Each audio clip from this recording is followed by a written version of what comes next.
چراغ خون حسینی مدام روشن ہے، زمین سے تابا شفق صبح و شام روشن ہے۔ بسم اللہ الرحمن الرحیم۔ السلام علیکم ناظرین، میر انیس کے سلاموں کے سلسلے کا یہ تیسرا پروگرام ہے، اور اس سلسلے کو ہم وہیں سے جوڑتے ہیں جہاں سے منقطع ہوا تھا۔ جی ڈاکٹر صاحب۔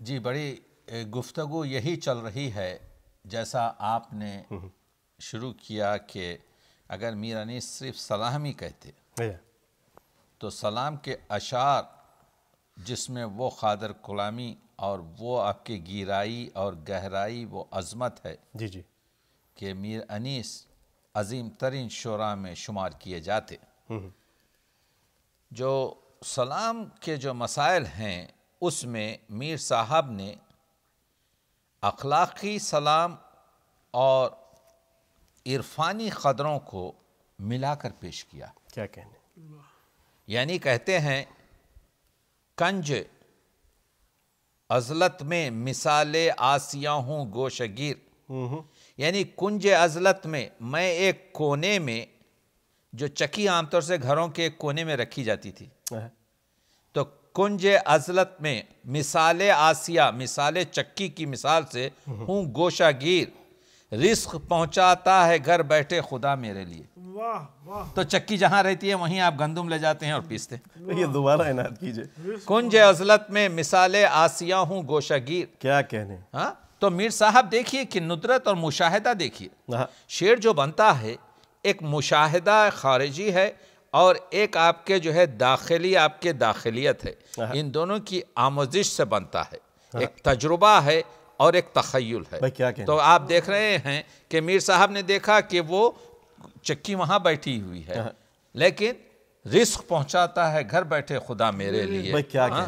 اور میر صاحب نے دیکھا کہ یہ جو امیروں کے گھر ہیں ان کے گھروں میں آپ کے غالینیں ہیں، اور وہ غالینوں میں پہلے زمانے میں پورے گلکاری اور درختوں کے آپ کے جو ہے تمام نقش ہوتے تھے۔ ان غالینوں کو مشجر کہتے تھے، جن پر شجر بنائے گئے ہیں۔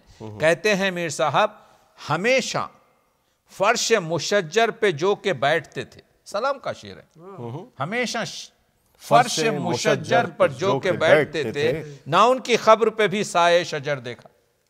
جب مر گئے تو وہی دھوپ میں رہے۔ کیا بے صفات، یعنی میر صاحب یہ بتا رہے ہیں کہ یہ دنیا جو ہے جو کچھ بھی گزار لو، آخرت کی فکر کریں، آخرت کی فکر کریں۔ دیکھ رہے ہیں نا آپ کس طریقے سے میر صاحب بہت سے شعروں کو جس طریقے سے بناتے ہیں، یعنی کہتے ہیں کہ جنہیں ملا انہیں افتادگی سے اوج ملا۔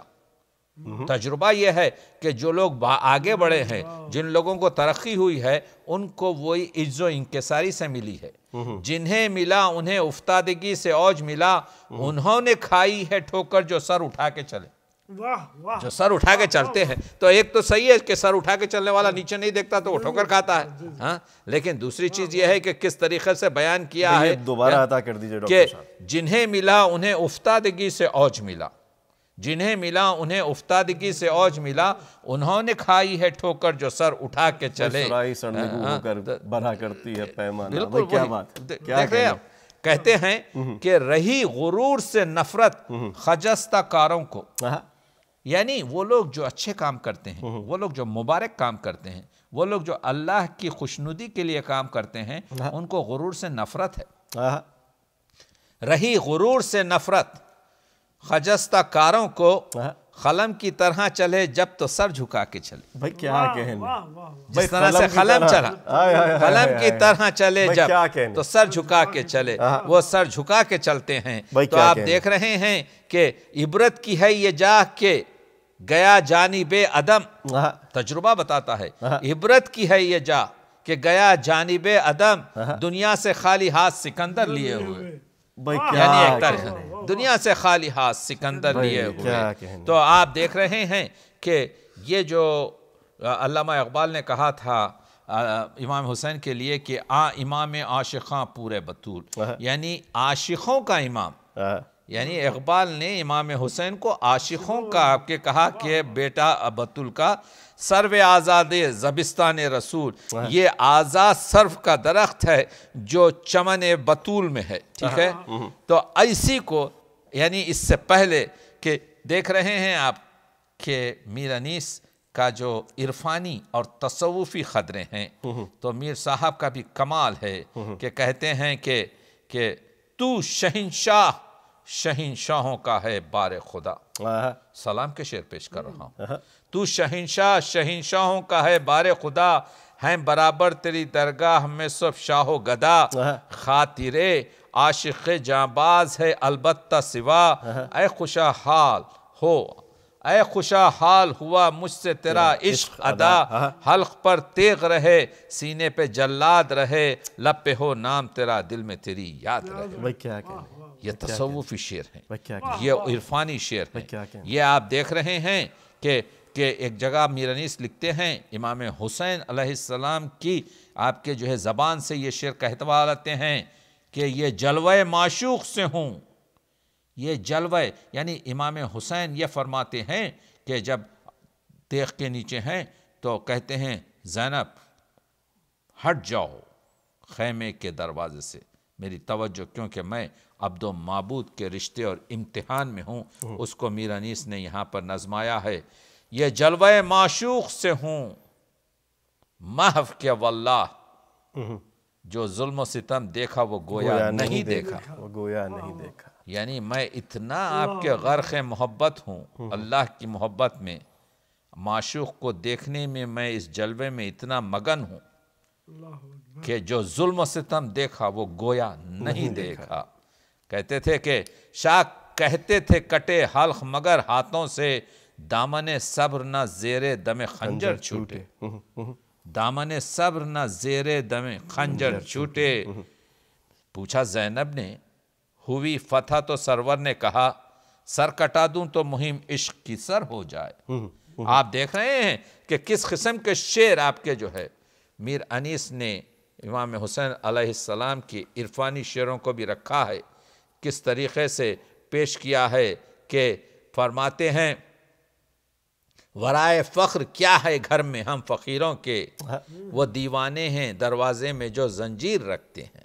دیکھ رہے ہیں آپ کے وہ دیوانے ہیں دروازے میں جو زنجیر رکھتے ہیں۔ تو میر انیس یہ بتانے کی کوشش کر رہے ہیں کہ تصوف اور یہ جو اللہ کا جو آپ کے عشق ہے، اس میں میر صاحب پوری طریقے سے توکل میں بھی ہیں، اور یہ بتانے کی کوشش کر رہے ہیں کہ ان کے اشعار اس سلام میں پوری طرح سے استغنا، توکل، عرفان سے بھرے ہوئے ہیں۔ ایک بہت ہی خوبصورت شعر میر انیس کا سلام کا دیکھیے قناعت کا ہے کہ کیا قبول قناعت سے بحر عالم میں، یعنی اس بحر عالم دنیا کو کہا ہے، اس کا ایک ایک لفظ دیکھیے کہ کیا قبول قناعت سے بحر عالم میں، صدف کی طرح میسر جو آب و دانہ ہوا، کیا کہنے، صدف سیپی میں جو پانی اور دانہ یعنی موتی ہوتا ہے، اور دوسرے معنی یہ ہے کہ دنیا میں جو کچھ بھی مجھے آب و دانہ ملا ہے ہاں میں نے اس کو قناعت سے قبول کیا۔ جس طرح سے ایک سیپی میں دانہ ہوتا ہے اور اس پہ وہ قناعت کرتی ہے آپ کے جو ہے، تو آپ دیکھ رہے ہیں کہ صورت آئینہ استغنا کے جوہر کھل گئے، ایک در ہم پر ہوا گر بند 100 در کھل گئے۔ بھائی کیا کہنے وسیم بھائی، انسان کو اگر صورت آئینہ استغنا کے جوہر کھل گئے۔ جو شخص استغنا پہ غرور کرتا ہے، جو شخص قناعت پہ درست کرتا ہے، جو اس قناعت پر اعتقاد رکھتا ہے، ایک دروازہ اگر بند ہو جاتا ہے تو 100 دروازے کھل جاتے ہیں آپ کے جو ہے۔ کوئی انیس کوئی آشنا نہیں رکھتے۔ انیس یہاں پر لفظ معنی میں آیا ہے، تخلص میں نہیں آیا ہے۔ انیس یعنی کوئی مددگار، کوئی انیس کوئی آشنا نہیں رکھتے، کسی کی آس بغیر از خدا نہیں رکھتے، کسی کی آس بغیر از خدا نہیں رکھتے۔ آپ دیکھ رہے ہیں کہ کیا آپ کے جو ہے اہل دولت سے نہیں مطلب انیس، اہل دولت سے نہیں مطلب انیس، یہاں توکل ہے صدا اللہ پر، یہاں توکل ہے فقط اللہ پر۔ توکل توکل کا گفتہ دیکھیے آپ کے کس طریقے سے آپ کے جو ہے کہتے ہیں کہ وہ بناتے ہیں کہ پوری طریقے سے ہمیشہ قیام کس کا ہوا اس سرائے فانی میں، ہمیشہ ایک کے بعد ایک کا سفر دیکھا.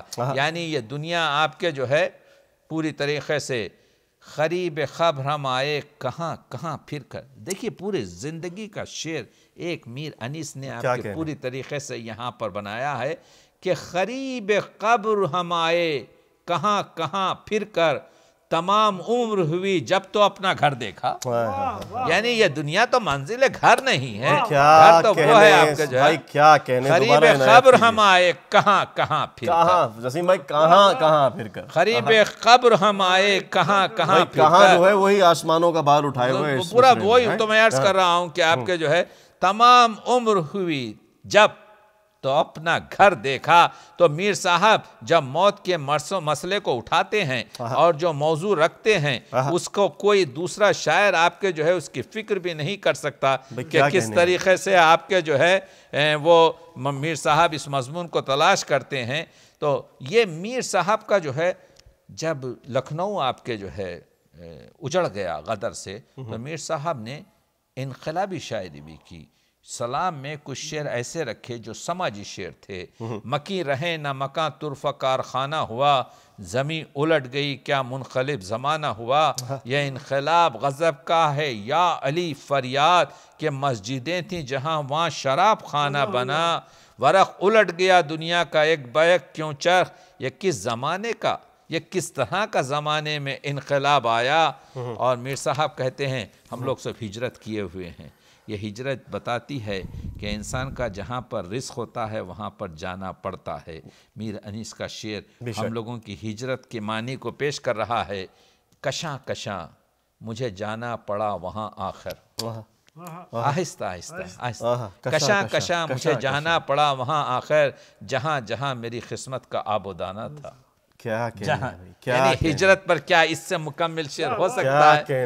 کشاں کشاں مجھے جانا پڑا وہاں آخر، جہاں جہاں میری قسمت کا آب و دانہ تھا. اور عرض کیا ہے کہ الٹ گیا نہ فقط لکھنؤ کا ایک طبقہ، انیس ملک سخن میں بھی انقلاب آیا. یعنی غدر کا مسئلہ یہ ہے، غدر کا مسئلہ یہ ہے کہ آپ کے جو ہے کہ ملک سخن میں بھی آپ کے آیا. وہی انیس ہیں، وہی انیس ہیں جو قبر کے بارے میں کہتے ہیں قبر میں رکھ کر نہ ٹھہرا کوئی دوست. میں عرض کر چکا ہوں کہ میر انیس کے جو سلام ہیں اخلاقی، اور اگر میر انیس کے آپ سلام اور رباعیات کے وہ شعر جو مرگ پر، موت پر، جو قبر پر، جو بعد از زندگی آپ کے موت پر ہیں، تو آپ کو اس سے الفت ہونے لگے گی، وہ خوف ختم ہو جائے گا. میر انیس فرماتے ہیں عبرتناک تنہائی کے بارے میں، قبر میں رکھ کر نہ ٹھہرا کوئی دوست، میں نئے گھر میں اکیلا رہ گیا. نئے گھر میں اکیلا نہیں رہتا. جب گھر بھرا ہی کہتے ہیں ہم لوگ، جب نیا گھر لیا جاتا ہے تو 25 لوگ آتے ہیں. یہ کون سا نیا گھر ہے آپ کے جو ہے. یہ دوبارہ آتا کیجئے ڈاکٹر خبر میں رکھ کے نہ ٹھہرا کوئی دوست، خبر میں رکھ کے نہ ٹھہرا کوئی دوست، میں نئی گھر میں اکیلا رہ گیا. اور ایک جگہ فرماتے ہیں میر صاحب عمارتیں تو بنائی خراب ہونے کو. یہ بڑے بڑے گھر تو نے پہلے سے، یہ کوٹھیاں، یہ گھر بنائے. عمارتیں تو بنائی خراب ہونے کو، اب اپنی قبر کو او خانمہ خراب بنا. اصل تیرا گھر قبر ہے، اب اپنی قبر بھی او خانمہ خراب بنا. اور عرض کیا ہے کہ قبر میں نہ تخت اس کا ہے نہ اس کا بوریا. دنیا میں ایک شخص تخت سلطنت پر بیٹھا ہوا شہنشاہ ہے، دنیا میں ایک بوریا ہے جس پر ایک درویش، ایک فقیر بیٹھا ہوا ہے. میر صاحب عبرت کا شعر لکھ رہے ہیں، قبر میں نہ تخت اس کا ہے نہ اس کا بوریا، ڈھیر مٹی کا برابر ہے گدا و شاہ پر. بھائی کیا کہنے، ڈھیر مٹی کا برابر ہے. بھائی کیا کہنے، خبر میں نہ تخت اس کا ہے نہ اس کا بوریا، ڈھیر مٹی کا برابر ہے گدا و شاہ پر. اور عرض کہتے ہیں نوبت و جمشید و دارا وہ سکندر اب کہاں. وہ جو ان لوگوں کی نوبت بجتی تھی بڑے بڑے کی، ایسا ہے حکمرانوں کے گھروں پر، نوابوں کے گھروں پر، راجاؤں کے گھروں پر نوبت بجتی تھی صبح. نوبت جمشید و دارا وہ سکندر اب کہاں، خاک تک چھانی نہ خبروں کے نشاں پیدا ہوئے، ان کی خبریں تک نہیں ملتی۔ وہ انیس کہتا ہے کہ آپ کہہ رہے ہیں کہ وہ انیس کہتا ہے کہ بوڑھا ہو چکا ہوں میں، گھٹا زور مشق سخن بڑھ گئی، گھٹا زور میری قوت گھٹ گئی، میں بوڑھا ہو گیا، گھٹا زور مشق سخن بڑھ گئی، ضعیفی نے ہم کو جواں کر دیا۔ بھائی کیا کہنے، اچھا کہا بالکل صحیح ہے، مشق سخن بڑھ گئی ہے، ضعیفی نے ہم کو جمع کر دیا۔ گھٹا زور مشق سخن بڑھ گئی، ضعیفی نے ہم کو جواں کر دیا، اور نوا سنجیوں نے تیری اے انیس، تیرا کلام پڑھ پڑھ کر، تیرے مضمونوں کو چرا چرا کر، تیرے سے شاعری حاصل کر کر، نوا سنجیوں نے تیری اے انیس، ہر ایک زاخ کو خوش بیاں کر دیا، ہر ایک کوے کو آپ کے بلبل بنا دیا۔ میں کیا کہتے ہیں، دیکھ رہے ہیں آپ کے میر صاحب تعلق کر رہے ہیں، اور کہتے ہیں گھٹا فکر میں جسم مثل قلم، بوڑھا انسان جب ہو جاتا ہے تو اس کا جسم گھل جاتا ہے، گھٹا فکر میں جسم مثل قلم، سراپا کو صرف زبان کر دیا، ہم نے بدن کو سر سے پا تک ہم نے زبان میں پوری خرچ کر دیا آپ کے جو، اور لکھی شہ کے خال منبر کی مدح، جب ہم نے حضور کے تل کی مدح لکھنا شروع کی، لکھی شہ کے خال منبر کی مدح، قلم نے ہمیں نقطہ کر دیا، نقطہ کر دیا۔ تو آپ دیکھ رہے ہیں کہ کس طریقے سے اسی وجہ سے تو کہا تھا کہ سبک ہو رہی تھی ترازوئے شیر، مگر پڑھلا ہم نے گراں کر دیا۔ وہ خدائے سخن، وہی سخائے سخن کہ جس میں آپ کے جو ہے میر صاحب کہتے ہیں کہ ایسا ہے، یہ شعر اسی طرح سے لکھے نہیں گئے۔ آج ہم سلام کر رہے ہیں میر انیس کو، آج ہم بیٹھے ہوئے میر انیس کی جو وہ کر رہے ہیں مدح، اس کی وجہ یہ ہے، پوچھئے اس سے کہ درد آمیز ہو جس کا کلام، پوچھئے اس سے کہ درد آمیز ہو جس کا کلام، بیت موضوع کوئی بے خون و جگر ہوتی نہیں، بیت موضوع کوئی بے خون و جگر ہوتی نہیں، اور عرض کیا ہے کہ یعنی یہ پلو خون جلانا پڑتا ہے، تب جا کر آپ کے جو ہے ہم کو یہ چیز ملتی ہے، ورنہ میر انیس کہتے ہیں کہ اتنی آسانی سے آپ کے جو ہے مسائل حل نہیں سکتے۔ میر انیس، آپ کو معلوم ہے کہ اردو شاعری میں ایک بہت بڑا مسئلہ یہ ہے کہ ہمارے شعراء کا جو عشق محمد و آل محمد کرتے تھے، ان کا خیال یہ تھا اور ان کا عشق یہ تھا کہ وہ جا کر یہ جو بڑا قبرستان ہے نجف میں وادی السلام کا، اس میں دفن ہوں۔ عرفی وہ شاعر ہے جو آپ جانتے ہیں جہانگیر کے دربار کا، اور وہ جو جوانی میں جس کو ٹی بی اور سل ہونے کی وجہ سے مر گیا، عرفی 3 جگہ دفن ہوا ہے، آخر عرفی کی لاش پہنچی ہے نجف میں، تو عرفی کا جب انتقال ہوا تو عرفی کو وہیں لاہور میں گاڑ دیا گیا۔ پھر جب ان کے ایک دوست نے، جس سے اس نے وصیت کی تھی، تو وہاں کے جو محبت خان تھے، ان کے پیسوں سے عرفی کے جنازے کو لیا گیا، اور جا کر مشہد میں، کیونکہ موسم خراب ہو چکا تھا، مشہد میں دفن کر دیا گیا۔ کئی مہینوں تک عرفی شیرازی مشہد میں دفن رہا، اور تیسری مرتبہ جنازے کو مشہد سے منتقل کر یہ نجف دارالسلام میں آپ کے جو ہے وہ کیا گیا۔ تو یہ قصہ مشہور ہے کہ عرفی شیرازی 3 جگہ دفن ہوا، اور آخر اس کی میت پہنچی بڑے طریقوں سے نجف اشرف۔ غالب نے اسی چیز کا ذکر کیا ہے، غالب کا آپ دیوان پڑھیں تو اس میں کہتا ہے کہ غالب میں جو ہے کہتا ہے کہ میں تو عرفی کی طرح سے، ترجمہ یہ ہے ان فارسی شعروں کا، میں عرفی کی طرح سے تو اتنا خوش نصیب نہیں ہوں، لیکن میرا جو عشق ہے مولا علی سے، میں سمجھتا ہوں کہ زمین کے نیچے ہی میں پلکوں کے ذریعے سے نجف پہنچ کر وہیں رہوں گا۔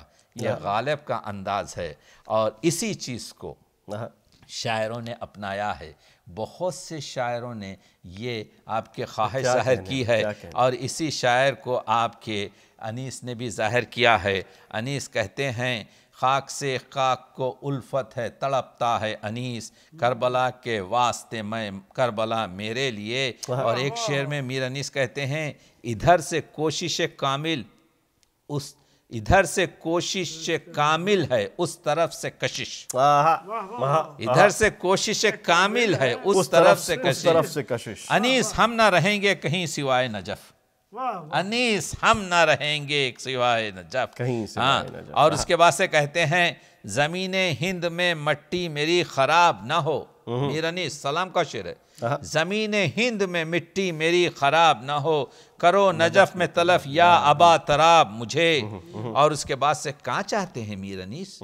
میر انیس دارالسلام میں نہیں چاہتے ہیں، میر انیس چاہتے ہیں جب آپ روضہ نجف میں داخل ہوتے ہیں تو ایک جگہ ہے جہاں پر آپ کے جوتے رکھے جاتے ہیں، کفش کن کہتے ہیں، جہاں پر جوتے اتار کر رکھ دیا جاتا ہے خانوں میں۔ میر صاحب کہتے ہیں سینے پہ باد مرگ رہیں زائروں کے پاؤں، سینے پہ باد مرگ رہیں زائروں کے پاؤں، یارب لحد انیس کی ہو کفش کن کے پاس، یارب لحد انیس کی ہو کفش کن کے پاس۔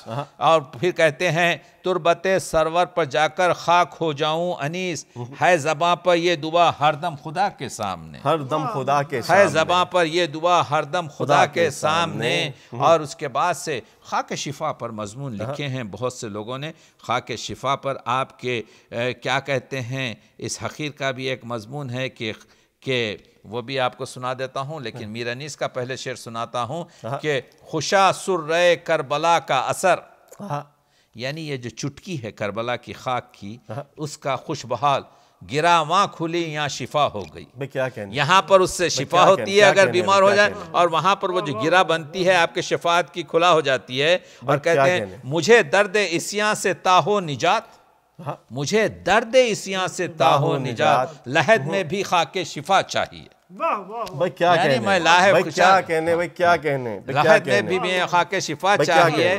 اور ایک جگہ لکھتے ہیں میر انیس فشار خبر کا ڈر ہو تو ان کو ہو جو لوگ کفن میں سرے خاک شفا نہیں رکھتے، سرے خاک شفا نہیں رکھتے، فشار خبر کا ڈر ہو تو ان کو ہو جو لوگ کفن میں سر رہے خاک شفا نہیں رکھتے۔ اور ایک طرح سے کہتے ہیں، پھر کہتے ہیں سر رہے خاک شفا سے یوں کھلا تربت میں دل، جس طرح بلبل ہو بالیدہ گلیتر دیکھ کر۔ بھائی کیا کہنے، تو دیکھا آپ نے کہ خاک شفا جیسے اس پر میر انیس جیسا شاعر عظیم آپ کے جو ہے بڑے عمدہ شعر آپ کے جو ہے لکھتا ہے۔ تو مجھے آپ کے جو ہے ایک نیا مضمون میں نے خاک شفا پر کبھی لکھا تھا، سنا دیتا ہوں اس آپ کے کہ جو ہے خوشبوئے خون حسین ابن علی اس میں نہیں، خوشبوئے خون حسین ابن علی اس میں نہیں، خاک جنت خاک ہے خاک شفا کے سامنے، خوشبوئے خون حسین ابن علی اس میں نہیں، خاک جنت خاک ہے خاک جنت خاک ہے خاک شفا کے سامنے، اس لیے رکھتا ہوں خاک کربلا کو قبر میں، اس لیے رکھتا ہوں خاک کربلا کو قبر میں، خلد میں اس پر کروں سجدہ خدا کے سامنے، خلد میں اس پر کروں سجدہ، تو آپ نے دیکھا کہ وہی آپ کے جو ہے۔ تو میں یہ کہہ رہا تھا کہ یہ جو سلام سنائے گئے، یہ جو سلام بتائے گئے، ان میں منقبتی سلام بھی تھے، اس میں آپ کے ایک مبکی سلام ہوتا ہے۔ میر انیس کہتے ہیں کہ کچھ مبکی سلام میر انیس نے لکھے زنانہ مجلس کے لیے، عورتوں کی مجلس کے لیے، تاکہ وہ آسانی سے سمجھ سکیں، لیکن آپ کے اس میں بھی جو بے پردگی اہل بیت کا مسئلہ اٹھایا ہے۔ یہاں پر میں ایک شعر آپ کو سنانا چاہتا ہوں جو مونس لکھنوی کا ہے، جو کیونکہ مونس لکھنوی کے شعر بھی سلام کے میر انیس پڑھتے تھے، غیر کی مدح کروں شے کا سناخا ہو کر، مجرئی اپنی ہوا کھوؤں سلیماں ہو کر، واجد علی شاہ کے دربار میں جو پڑھا تھا یہ شعر جو ہے آپ کے جو ہے نواب علی مونس کا تھا، میر انیس کا نہیں تھا۔ تو میر صاحب نے آپ کے جن طریقے کا یوں سمجھیے کہ تو اسی مونس کا ایک شعر ہے، دیکھیے جو چادریں لوٹی جاتی تھی، جو چادریں نبی کی نواسیوں کے سر سے لوٹی جاتی تھیں، کھینچی جاتی تھیں، اس زمانے میں یہ رواج تھا کہ عورتوں کو جو اریاں سر کیا جاتا تھا وہ چادروں میں دو چیزیں تھیں، ایک یہ کہ اس میں موتی تنگے ہوئے ہوتے تھے، اس میں چاندی اور سونے کے تار ہوتے تھے، ایک تو اس کی مادی حیثیت تھی کہ چادر سے کچھ مادی فائدہ ہو، دوسرے اس میں تذلیل کرنا، اس عورت کو ذلیل کرنا آپ کے روحانی سخت تھا۔ مونس نے کیا شعر لکھ دیا؟ میر انیس کے چھوٹے بھائی مونس نے کہا کہ ردائے بنت زہرا لوٹنے کو لوٹ لی لیکن، ردائے بنت زہرا لوٹنے کو لوٹ لی لیکن، پشیماں بھی ہوئے پیوند چادر دیکھنے والے۔ جن لوگوں نے لوٹی تھی انہوں نے دیکھا یہ فاطمہ کی چادر ہے، اس میں پیوند ہیں، اس میں چاندی اور سونے کے تار نہیں ہیں، اس میں موتی نہیں ہیں، تو لوٹنے والوں کو پشیمان کرنا یہ بڑے شاعر کا حق ہے۔ تو اب دیکھا آپ نے میر انیس کے گھرانے کا کس طریقے سے آپ کے جو ہے میر انیس نے کہا کہ جس کی مادر کا اٹھا شب کو جنازہ افسوس، دن کو خلقت نے اسے باسر اریاں دیکھا۔ بانو کہتی تھی میں زہرا کی بہو ہوں اے شمر، چھین سر سے نہ ردا لے زر و زیور میرا، جب ہوئی بے پردہ اولاد رسول، پھر جہاں میں کس کا پردہ رہ گیا؟ پھر جہاں میں کس کا پردہ رہ جب ہوئی بے پردہ اولاد رسول۔ کیا سوال کر رہے ہیں میر صاحب، کیا دلوں کو جھنجھوڑ رہے ہیں؟ جب رہی دنیا میں، جب رہی بے پردہ اولاد رسول، پھر جہاں میں کس کا پردہ ہو گیا۔ تو آپ نے دیکھا کہ بعد قتل شہدیں شور یہ تھا شہر بشہر۔ امام حسین کو جب قتل کر دیا گیا، میر انیس کے سلام کے شعر پیش کر رہے ہیں، مبکی سلام کے شعر پیش کر رہے ہیں، گریہ و زاری اور مصائب کے شعر پیش ہو رہے ہیں۔ بعد قتل شہدیں شور یہ تھا شہر بشہر، ہم نے کنبے کو محمد کے کھلے سر دیکھا، ہم نے کنبے کو محمد کے کھلے سر دیکھا۔ تو آپ نے دیکھا کہ یہ جو گریہ و زاری ہے، یہ جو آنسوؤں کی عظمت و قیمت ہے، اس پر بھی میر انیس کے شعر ایسے ہیں جس نے چاہا خاک سے موتی اگے وہ یہ تخم اشک بوتا ہی رہا، جس نے دیکھی صحبہ پاک حسین اشک پلکوں پر پروتا ہی رہا۔ تو آپ نے دیکھا کہ مجرئی شاہ کا ہوں خلد میں ہے گھر میرا، منتظر حور ہیں مشتاق ہے کوثر میرا۔ حسین انیس روتے بھی ہیں، انیس رلاتے بھی ہیں، ذکر شہ کر کے محبوں کو رلایا میں نے، اپنا گھر مجرئی جنت میں بنایا میں نے، روتا ہوں جب کہے کوئی مظلوم کربلا، کیا بے کسی بھری ہوئی ہے اس خطاب میں، شبیر کو رولیں کہ ہمیں بحر جہاں میں، مہلت حباب لب دریا کے برابر۔ تو میر انیس کے جو اشعار ہیں، مبکی شعر ہیں، وہ آپ کے منقبتی شعر ہیں، وہ زندہ جاوید شعر ہیں جو میر انیس کو ہمیشہ زندہ رکھیں گے۔ بہت شکریہ ڈاکٹر صاحب۔ یہ سلام انیس کا سلسلہ اگر ناظرین ہم چاہیں تو ڈاکٹر صاحب اور ہم مزید اس پر 10-12 ایپیسوڈ کر سکتے ہیں، مگر چونکہ دامن وقت میں گنجائش نہیں ہے، اس وجہ سے اس گفتگو کا سلسلہ ابھی روکتے ہیں۔ دوبارہ آپ کی خدمت میں حاضر ہوں گے اور انیس ہی پر گفتگو کریں گے۔ ہمارے ساتھ رہیے گا۔ خدا حافظ۔